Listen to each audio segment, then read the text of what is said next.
Hadirin jamaah Masjid Baitul Mukhlisin yang dirahmati Allah, alhamdulillah pada pagi hari ini kita bisa hadir berkumpul bersama-sama di majelis yang mulia ini di hari yang ke-6 ya di bulan Ramadan ini. Mudah-mudahan kita semuanya selalu diberikan kesehatan oleh Allah Subhanahu wa taala, diberikan keistiqomahan untuk terus bisa menjalankan ibadah di bulan suci Ramadan. Dan alhamdulillah pada pagi hari ini tidak seperti biasanya dihadiri banyak sekali jamaah sampai penuh. Alhamdulillah. Mudah-mudahan Ramadan ini membawa keberkahan buat kita semuanya. Saya memang tidak meliburkan kegiatan pengajian tafsir ini. Yang pertama, karena memang kegiatan pengajian tafsir ini tidak berbenturan dengan kegiatan Ramadan yang lain ya. Kalau pengajian yang malam hari mungkin karena berbarengan dengan kegiatan sholat tarawih dan lain sebagainya. Maka untuk pengajian tafsir pada pagi hari tetap saya lanjutkan di bulan Ramadan ini dengan harapan mudah-mudahan kita tidak surut dalam terus mencoba mencari ilmu, mencoba untuk terus mentadabburi Al-Quran. Bahkan di bulan Ramadan ini yang kita kenal sebagai bulan Al-Quran, harus kita tingkatkan kecintaan kita terhadap Al-Quran dengan memperbanyak tadarus Al-Quran maupun tadabbur Al-Quran. Kemudian juga kenapa saya tetap dengan menggunakan kitab tafsir ini, karena pertemuannya hanya seminggu sekali. ya, dan diperkirakan hanya sampai 3 kali pertemuan. Seandainya saya membahas kitab tersendiri pun pasti tidak akan selesai.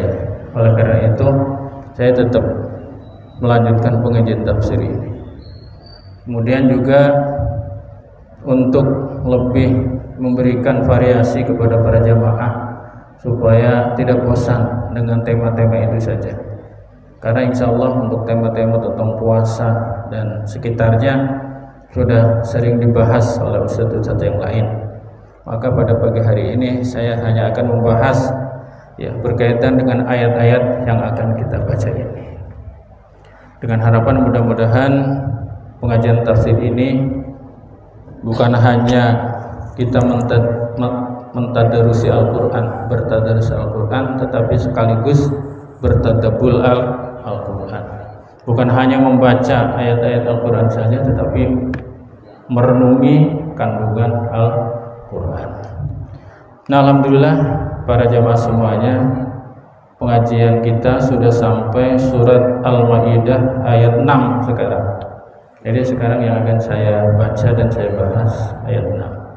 Bagi yang memegang Al-Quran silakan dibaca dan diamati. Saya bacakan terlebih dahulu. A'udzu billahi minasyaitonir rajim. Bismillahirrahmanirrahim. Ya ayyuhalladzina amanu idza qumtum ilas sholati فاغسلوا وجوهكم وأيديكم إلى المرافق وامسحوا برؤوسكم وأرجلكم إلى الكعبين وإن كنتم جنبا فاطهروا وإن كنتم مرضى أو على سفر أو جاء أحد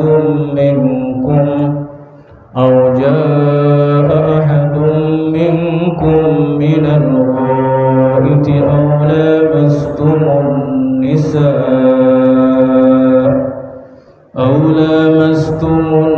النساء فلم تجدوا ماء فتيمموا صعيدا طيبا فامسحوا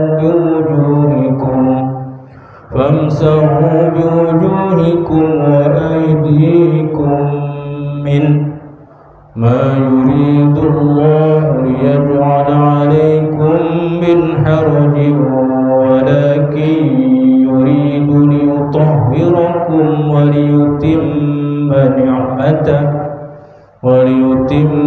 نعمته عليكم لعلكم تشكرون. Monggo yang pegang Quran dibaca dulu bersama-sama.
Ya ayyuhalladzina, wahai orang-orang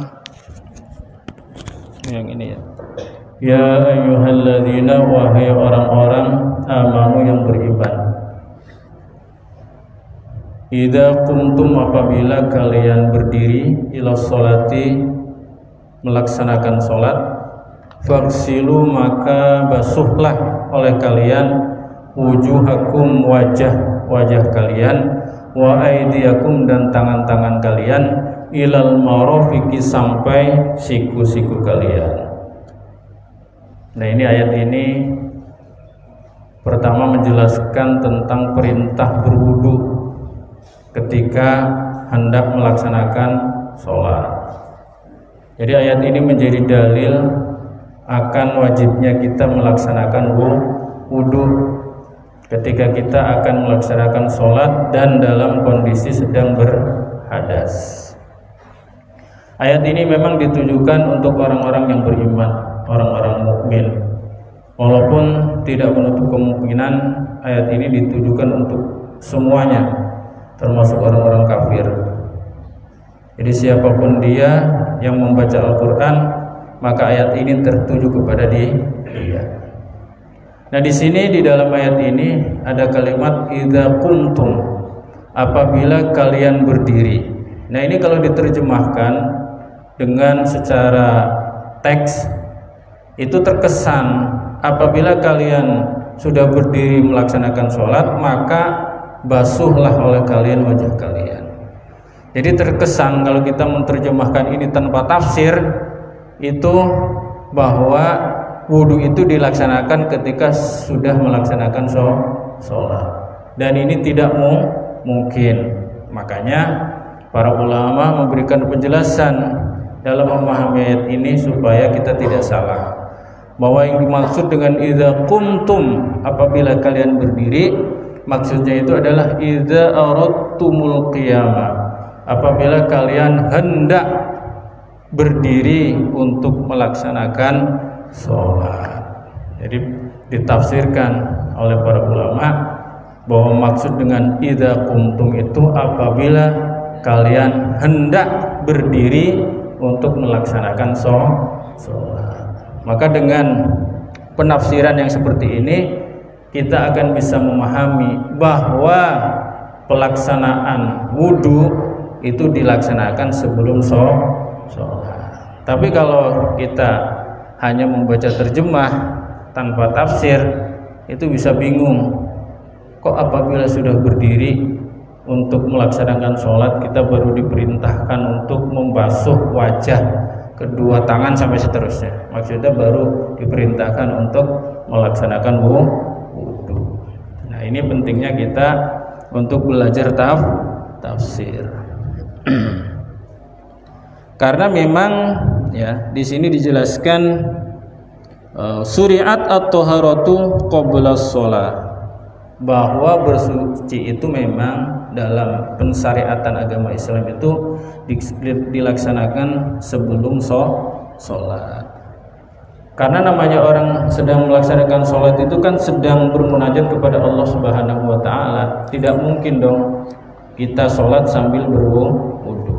Karena ketika kita sudah takbir Allahu Akbar, maka kemudian kita terus membaca bacaan-bacaan sholat dan gerakan-gerakan sholat. Tidak mungkin dilakukan ya ibadah atau amaliyah yang lain, termasuk wudu.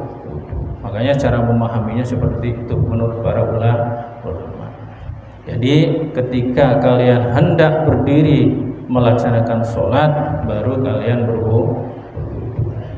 Tetapi apakah bahwa setiap orang yang akan sholat itu wajib berwudu?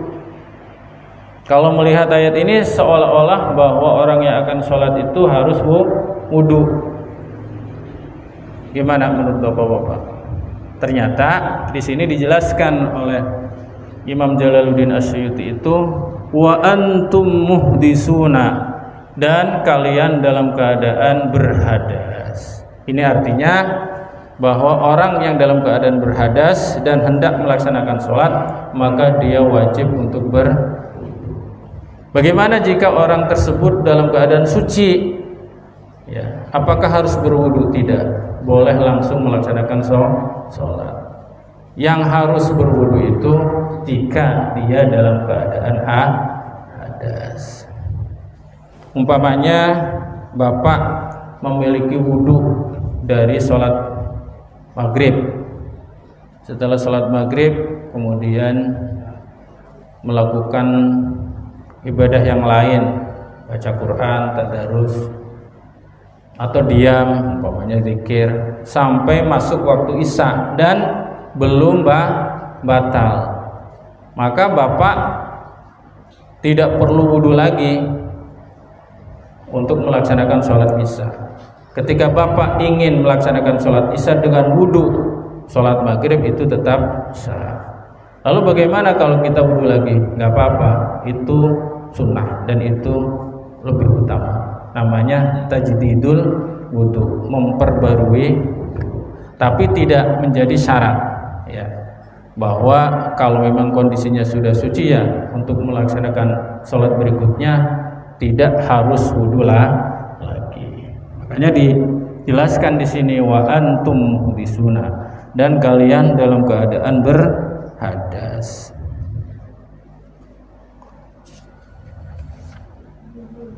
Nah, hadas di sini yang pertama itu adalah hadas apa? Hadas kecil. Hadas kecil bisa disucikan dengan berwudu. Di sini Allah menjelaskan tentang rincian tata cara berwudu. Yang pertama, faghsilu wujuhakum, maka basuhlah oleh kalian wajah-wajah kalian. Jadi yang pertama dibasuh itu wajah. Loh, biasanya kan kita bukan wajah. Pertama membersihkan tangan, kemudian yang berikutnya kita berkumur, kemudian menghirup air ke hidung. Madmadah dan istinsyak. Madmadah itu berkumur, kemudian menghirup air ke hidung, disemprotkan lagi, itu namanya istinsyak. Bukan cuma begini pakai tangan, bukan, tapi air disedot ke hidung, dimasukkan sampai ke atas hidung, tapi jangan sampai ke dalam, nanti sakit. Kemudian dikeluarkan kembali, itu namanya istinsyak. Nah, biasanya kok itu kan. Nah, berarti di dalam ayat ini dijelaskan langsung rukun-rukun wudu. Ya, bagaimana berkaitan dengan yang tadi berkumur, kemudian menghirup air ke hidung, itu dijelaskan oleh sabda Nabi Muhammad sallallahu alaihi wasallam. Makanya ketika kita menggabungkan wudu secara sempurna, ya apa-apa yang dijelaskan oleh Rasulullah sallallahu alaihi wasallam kita laksanakan, termasuk apa-apa yang diperintahkan oleh Allah di dalam Al-Qur'an pun kita laksanakan. Jadi digabungkan dalam prakteknya. Nah, di dalam ayat ini yang disebutkan tentang pokok-pokoknya saja, yang wajib-wajibnya saja, atau yang rukun-rukunnya saja. Bahkan di dalam Al-Quran rukun yang disebutkan langsung. Yang kedua adalah yaitu membasuh muka atau membasuh wajah. Padahal rukun yang pertama itu niat. Ya, kenapa? Karena semua ibadah itu harus berdasarkan niat. Termasuk puasa juga harus dengan niat. Makanya Ustadz Jupri itu selalu mengingatkan setiap menjelang berbuka itu, jangan lupa untuk niat, ya, niat. Karena memang tanpa niat ibadah itu tidak sah. Ya, ini rukun niat ini dijelaskan di mana? Kok di ayat Al-Quran nggak ada?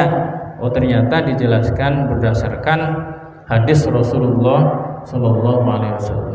Jadi Rasulullah SAW itu pernah bersabda, innamal a'malu binniyati wa innamal likulli imri'in ma nawa. Sesungguhnya segala sesuatu itu tergantung niatnya, dan apa-apa yang akan didapatkan oleh seseorang itu tergantung niatnya. Maka berdasarkan hadis tersebut, semua ibadah wajib untuk yang melaksanakan niat. Cuma melafadzkan niat sunnah. Ya, tempatnya niat di dalam hati. Yang namanya niat itu qasdus syai'i muqtaranan bi fi'lihi, menyengaja sesuatu dibarengi dengan melaksanakannya. Kalau niat wudu berarti dibarengkan dengan membasuh muka. Jadi niatnya di dalam hati, ya, nawaitul wudu'a li raf'il hadasil asghari fardhan lillahi ta'ala. Di dalam hati itu namanya niat. Aku niat wudu untuk menghilangkan hadas kecil fardu karena Allah Ta'ala. Nah, jadi pelaksanaan niat wudu dibarengi ketika membasuh muka. Kalau di dalam sholat niatnya kapan? Yaitu berbarengan dengan takbiratul ihram. Allahu Akbar di dalam hati, usolli fardhu subhi raka'ataini mustaqbilal qiblati ma'muman lillahi ta'ala. Di dalam hati, ya, aku sholat fardu subuh 2 rakaat menghadap kiblat karena Allah Ta'ala. Di dalam hati itu dilaksanakan berbarengan dengan, ya, rukun yang pertama, yaitu takbiratul ihram. Lah kalau puasa niatnya kapan? Niatnya itu dari mulai maghrib sampai subuh. Jadi waktunya kalau puasa lebih longgar Pak niatnya. Makanya setiap selesai sholat taraweh dibimbing oleh imam, ya, untuk membacakan niat. Dikhawatirkan kalau sampai lupa niat maka puasanya tidak sah, ya. Makanya setiap ada sholat taraweh kan kita bersama-sama membaca niatnya, ya Pak ya. Nawaitu soma ghadin an adai fardhi syahri ramadhana hadhihi sanati lillahi ta'ala. Kalau mazhab Syafi'i wajib niatnya itu tiap malam. Kalau salah satu malam kita nggak niat, lupa, maka puasanya batal. Ya, kalau mazhab Maliki boleh niatnya sekaligus 1 bulan, tapi harus diucapkan waktu di awal itu, mazhab Maliki. Nah, sebenarnya kemarin para ulama menganjurkan untuk mengantisipasi kita lupa, mending yang di awal itu kita ngikut mazhab Maliki juga dengan niat untuk 1 bulan penuh. Sehingga kalau kita lupa, ya maka puasa kita tetap sah. Ya, umpamanya kita nggak sempat ikut taraweh, kemudian sahurnya juga terburu-buru, lupa tidak niat pokoknya. Kalau menurut mazhab Malik, yang penting sudah niat 1 bulan, insya Allah sah puasa kita. Nah, melafadzkan niat itu sunnah. Nah, ini pembahasan fikih, biasanya di kitab takrib ada itu, Ustaz Bambang yang menjelaskan. Wa talaffudzu biha sunnah, melafadzkan niat itu sunnah. Kalau niatnya di dalam hati, tapi melafadzkannya dengan lisan. Makanya kita biasa melafadzkan niat. Kalau kita itu niat puasa kita lafadzkan, nawaitu shauma ghadin, itu melafadzkan sunnah. Tapi yang penting hatinya meniatkan ibadah yang akan kita laksanakan. Nah, ketika wudu itu niatnya berbarengan dengan membasuh muka. Jadi bukan berbarengan dengan berkumur, karena itu kan sunnah. Kemudian bukan berbarengan dengan menghirup air ke hidung, bukan, tapi berbarengan dengan membasuh muka. Nah, itu di dalam hadis, ya, rukun yang pertama itu niat. Kemudian di sini yang pertama kali disebutkan oleh Allah yaitu membasuh muka. Faghsilu wujuhakum. Nah, wajah itu batasannya itu ini dari mulai tumbuh rambut sampai telinga sampai muntahad daqoni, dagu paling bawah ini. Jadi ini muter ke sini, telinga terus ke belakang sampai ke bawah ini. Ini yang disebut dengan wujuhakum atau wajah. Nah, itu ketika wudu wajib untuk terbasuh. Nah, pengertian membasuh apa? Yaitu mengalirkan air.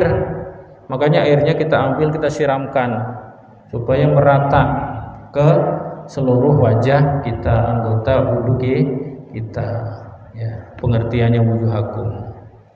Satu kali sudah cukup kalau sudah bisa rata ke semuanya. Sunnahnya sampai 3 kali. Ya. Nah, di sini tidak disebutkan secara terperinci berapa kalinya, tapi oleh para ulama, oleh Nabi Muhammad SAW, kemudian oleh para ulama dijelaskan secara terperinci di dalam kitab-kitab fikih. Kemudian wa aydiyakum, dan tangan kalian ilal marafiqi, sampai siku, ya, kedua tangan kalian, ya, sampai siku. Pengertian tangan ini ujung jari sampai siku, ya. Nah, yang dibasuh tangan sampai batasan siku, kemudian sikunya dibasuh tidak. Nah, di sini ditafsirkan, ini terjadi perbedaan pendapat para ulama. Makna ila itu bisa bermakna ma'a, bisa bermakna ala. Kalau menurut pendapat ulama yang kita pegangi dalam mazhab Syafi'i, itu kedua sikunya itu juga wajib. Ya, makanya di sini ma'aha, yaitu bersama-sama, ya, dengan tangan sikunya dibasuh, kama bayanathu sunnah, sebagaimana yang dijelaskan di dalam sunnah atau hadis Rasulullah Sallallahu Alaihi Wasallam. Ya, jadi sikunya juga harus dibasuh. Jadi kalau cuma sampai sini, ya, sikunya nggak terbasuh, tidak sah wudunya. Tapi harus sampai sini, makanya harus dibuka, ya, ininya harus dibuka, jadi harus kena semuanya. Berarti ini siku, ya, berarti harus kena. Kalau tidak kena, ya berarti tidak sah. Harus terbasuh. Kemudian wamsahu biruusikum, dan usaplah kepala kalian. Nah, kalau kepala diusap, tapi kalau wajah dan tangan dibasuh. Apa perbedaan membasuh dan mengusap? Kalau membasuh, airnya harus mengalir, disiramkan, mengalir ke bagian anggota wudu. Kalau mengusap, cukup tangan yang dibasuh dengan air, kemudian tangannya yang mengusap anggota tersebut. Maka kepala cukup diusap dengan tangan. Itu. Makanya di sini baknya pengertiannya al-ba'u lil ilsoqi. Ba itu pengertiannya melengketkan, menempelkan, mempertemukan. Ai al-sikul mashabiha, maksudnya pertemukanlah usapan itu dengan kepala, min ghairi isalatimain, dengan tanpa mengalirkan air. Jadi nggak perlu disiram. Jadi disiram airnya nggak perlu. Jadi kalau kepala bukan dibasuh pakai keran, bukan. Ada yang begitu. Jadi diusap. Jadi cukup tangan yang terkena air diusapkan ke kepala. Ini namanya ilsok, ya, menempelkan tangan ke kepala dengan tanpa mengalirkan air, ya. Nah, di sini juga terjadi pemahaman dalam penafsiran, Pak. Ba di sini biru usikum, ya. Di sini ada bermakna lil ilsaq, ada bermakna lil tab'id, ya, ada bermakna sebagian. Nah, maka lafadz ru'usakum ini ismu jinsin, isim jinis namanya dalam bahasa Arab. Itu cukup, ya, mengusap sebagian dari bagian kepala, ya, ujung rambut itu sudah cukup menurut mazhab Syafi'i. Makanya wajibnya kalau menurut mazhab Syafi'i sebagian saja sudah cukup. Ujung rambut diusap itu sudah cukup. Itu yang wajib. Tetapi sunnahnya semuanya. Tapi mazhab lain harus semuanya, ya.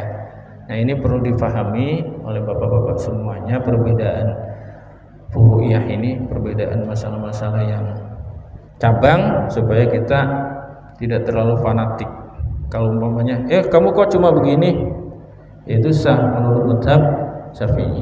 Cuma gini doang kan, jadi nggak perlu dicopot ininya, cukup gini doang.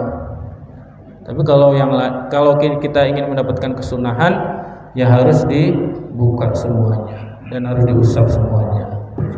Nah, ini dijelaskan oleh Ustadz yang menjelaskan tentang kitab fikih, ya.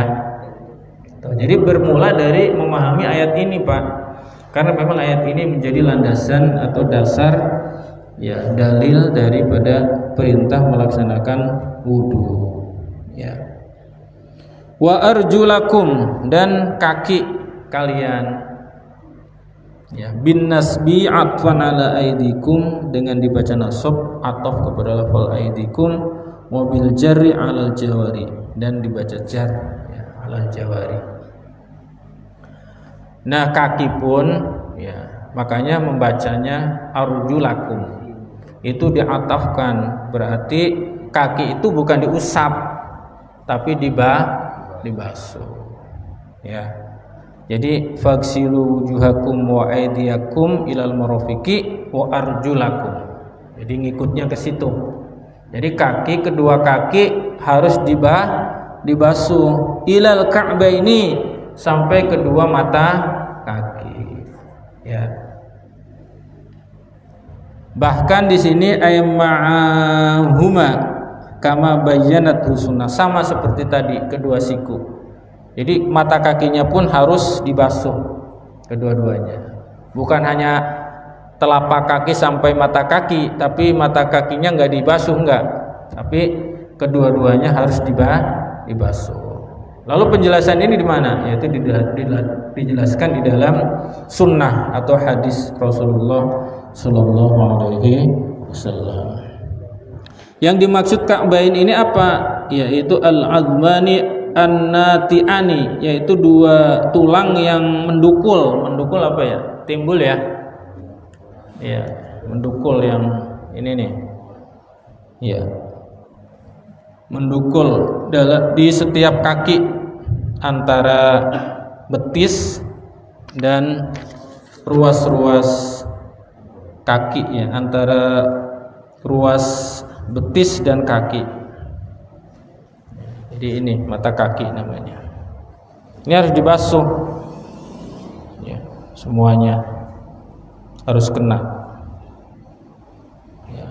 Jadi tidak perlu sampai dengkul.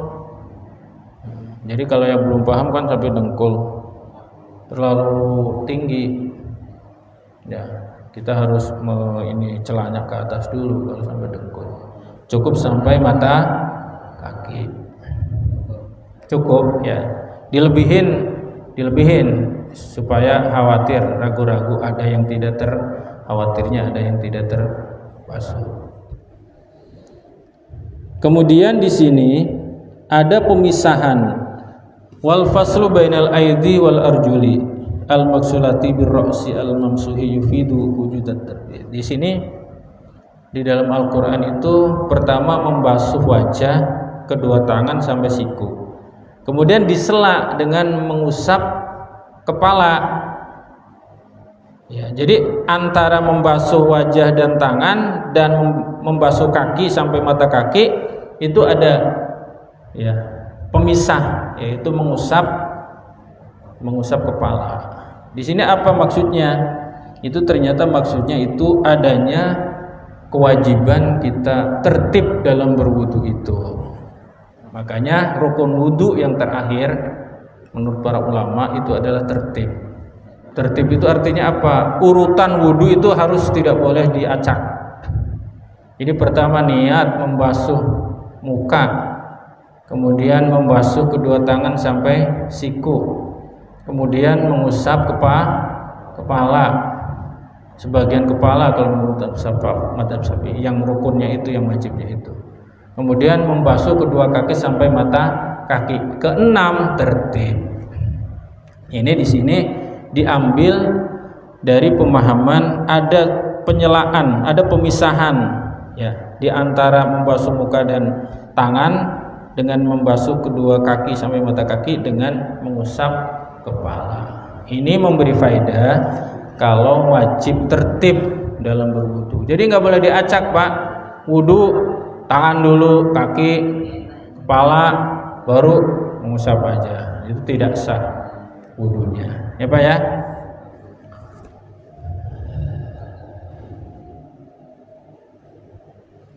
Nah, inilah yang dijelaskan oleh mazhab Syafi'i, dan itu diambil dari sunnah Rasulullah Shallallahu Alaihi Wasallam.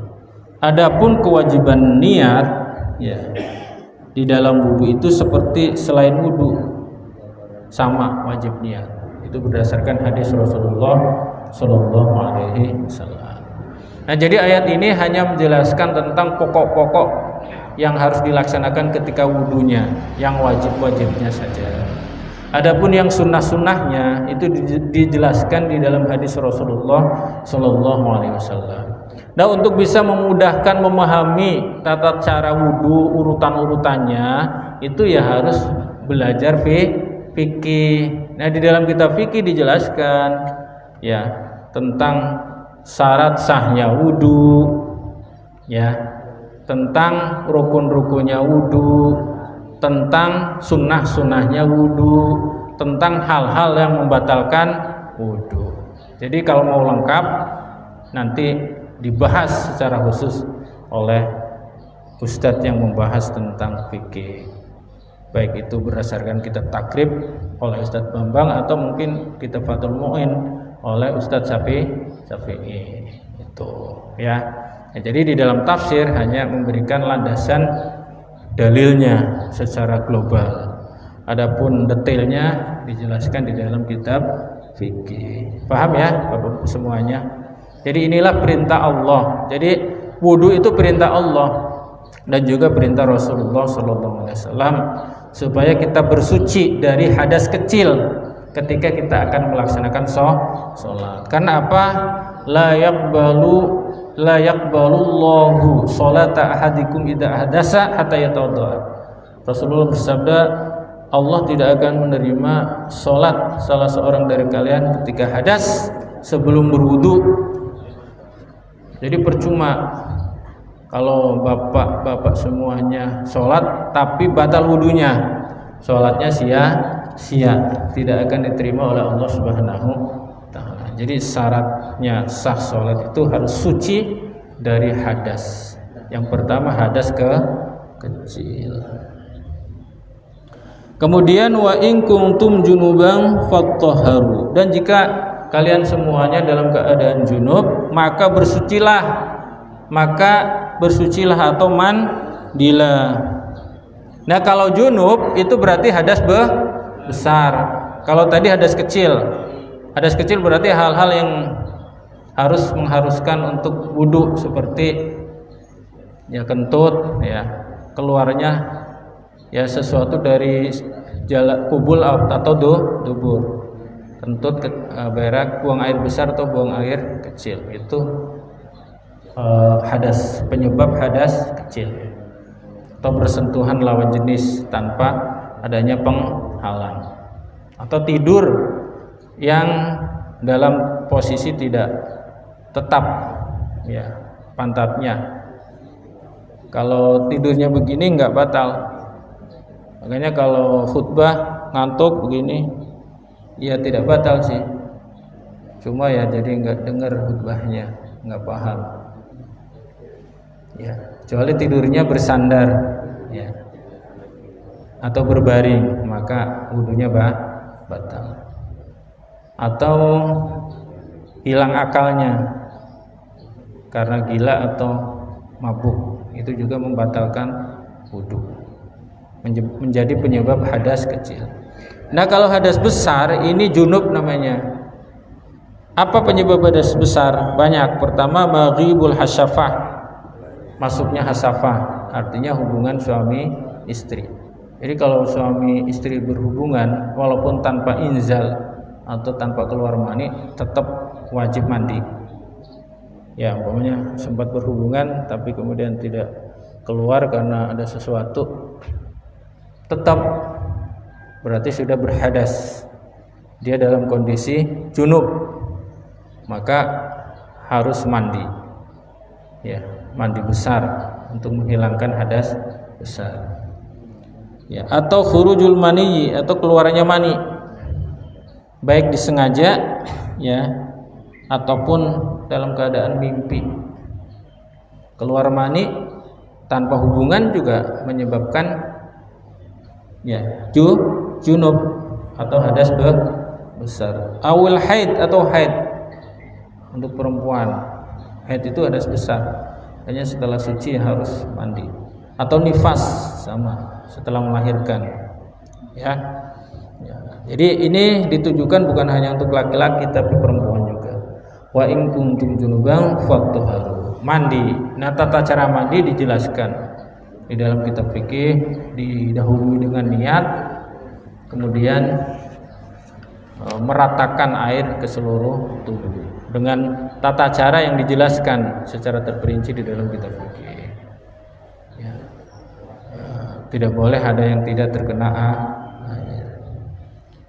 Nah, jadi sholat itu pun tidak hanya suci dari hadas kecil, tapi juga harus suci dari hadas besar. Ini jadi di dalam ayat ini dijelaskan.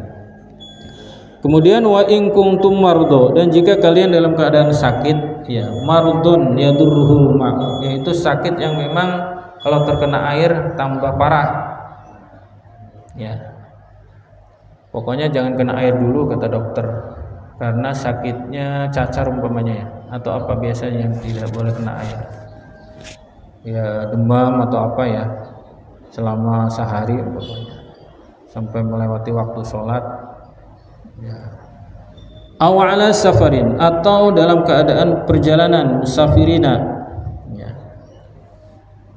Aw jaa ahadukum minkum minal ghaid, atau kalian datang, ya, dari jamban. Jamban itu tempat buang air, berarti setelah selesai buang air. Ai ahdasa, maksudnya berhadas setelah buang air, baik buang air kecil maupun buang air besar. Aula mastumun nisa, atau kalian menyentuh istri, ya, menyentuh secara tangan atau menyentuh secara berhubungan. Kalau mazhab Syafi'i, bersentuhan dengan istri pun batal, ya, karena istri itu bukan mahram. Istri itu orang yang boleh dinikahi oleh kita.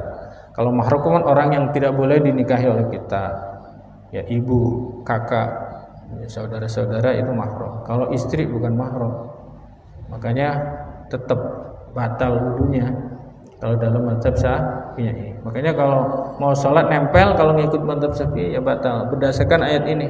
Awala mastumun nisa, atau kalian menyentuh, ya, perempuan. Walaupun nanti ada mazhab lain yang menafsiri, maksudnya bukan bersentuhan kulit, bersentuhan artinya berhubungan suami. Itu mazhab lain, ya. Itu sudah dijelaskan kama sabaqu misluhu fi ayat nisa. Itu sudah dijelaskan masalah pengertian lamastumun nisa itu di dalam surat An-Nisa kemarin, ya, dalam pengajian yang dulu. Falam tajidu ma'an, dan kalian tidak menemukan air ba'da talabihi, setelah mencari-carinya.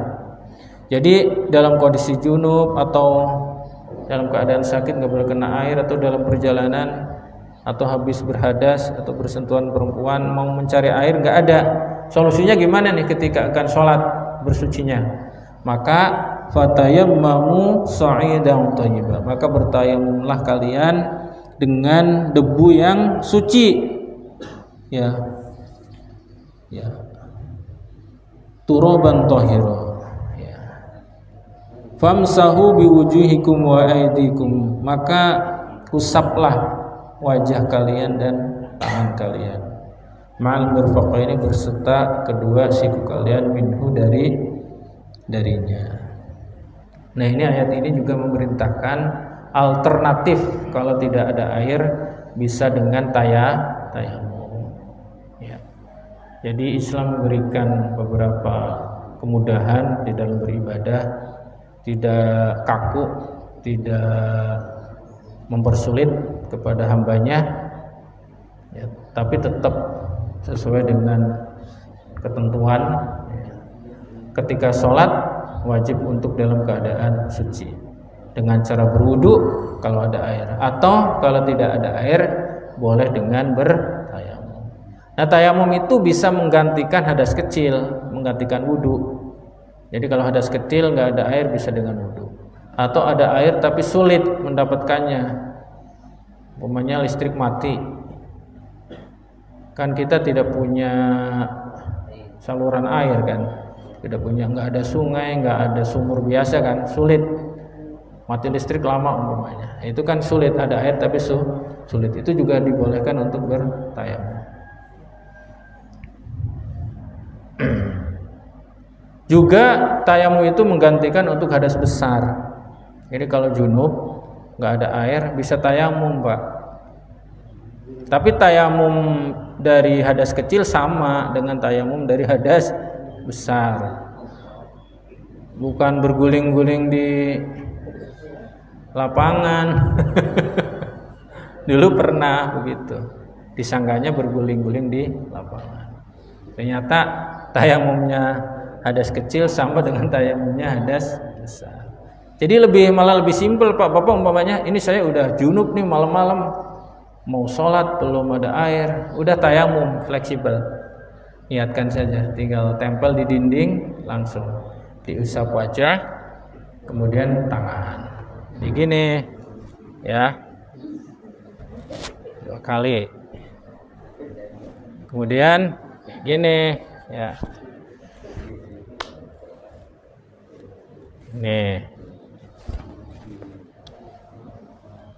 Ini gampang kan? Daripada mandi basah semua, mendingan gini. Kalau tidak ada air. Jadi Islam tidak mempersulit kita sebenarnya dalam beribadah. Ada alternatif lain untuk bersuci. Jadi kalau memang tidak ada air, bapak-bapak bisa dengan bertayamum.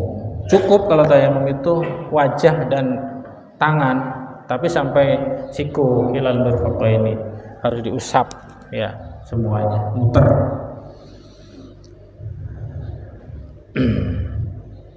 Ma yuridullahu liyaj'ala 'alaikum min haraj.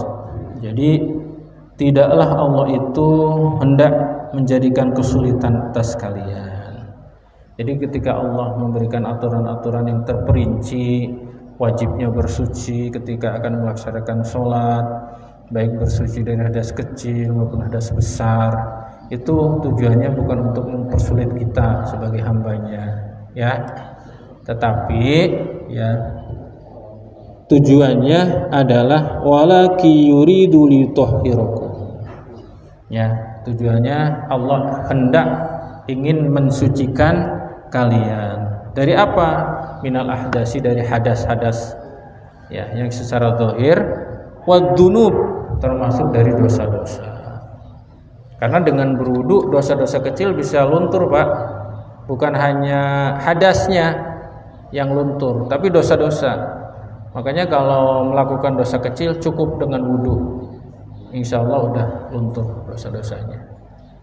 Kalau melakukan dosa-dosa kecil, wudulah sering-sering, insya Allah dosanya luntur. Waliyutimma ni'matahu 'alaikum, dan Allah juga berkehendak ingin menyempurnakan nikmatnya atas kalian. Apa sih nikmat Allah? Yaitu bil islami, dengan menurunkan agama Islam.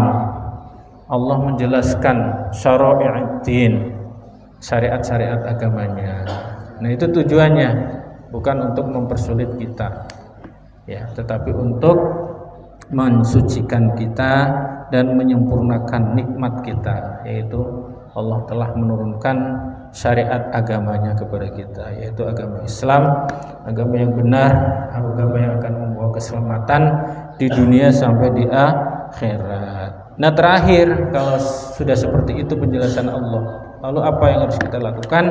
La'allakum tashkurun, agar kita semuanya menjadi orang-orang yang bersyukur kepada nikmat Allah Subhanahu wa taala.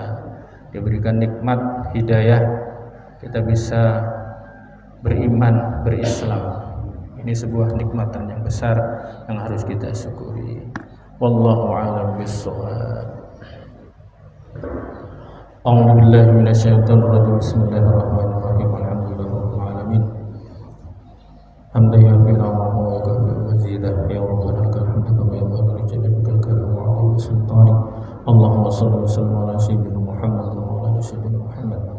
اللهم ارزقنا حفظ القرآن وحفظ أسنة وفهمه وثبت في قلوبنا واستعمل بها بدنا في ليلنا ونهارنا أبدا وقوتنا. اللهم ارزقنا فضلا في القرآن العظيم ونور نهتدي إلى الصراط المستقيم. رب اشرح لي صدري ويسر لي أمري واحلل عقدة من لساني وأحيي قلبي ونوره بنور معرفتك يا الله يا الله رب العالمين. اللهم ارزقنا طول العمر وحاتم والصحة والعافية وحسن عمل وعلما نافعا ومتقبلا هانئا مريئا ومن الصحة وسلامة في الدار وفرجا عاجلا مخرجا من كل شر وسبه وسترا جميلا وشنا عجيجا وشفاء من كل داء وسقم ورزقنا الانفذ حسن الخاتمة. وصلى الله على سيدنا محمد وآله وصحبه وسلم. سبحان ربك رب العزة عما يصفون وسلام على المرسلين والحمد لله رب العالمين. اللهم ارحمنا بالقرآن واجعله لنا إماما ونورا وهدى ورحمة. اللهم ذكرنا ما نسينا وعلمنا منه ما جهلنا وارزقنا تلاوته آناء الليل طرف النهار واجعله لنا حجة يا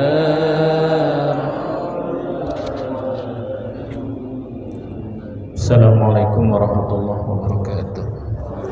Sallallahu ala Muhammad.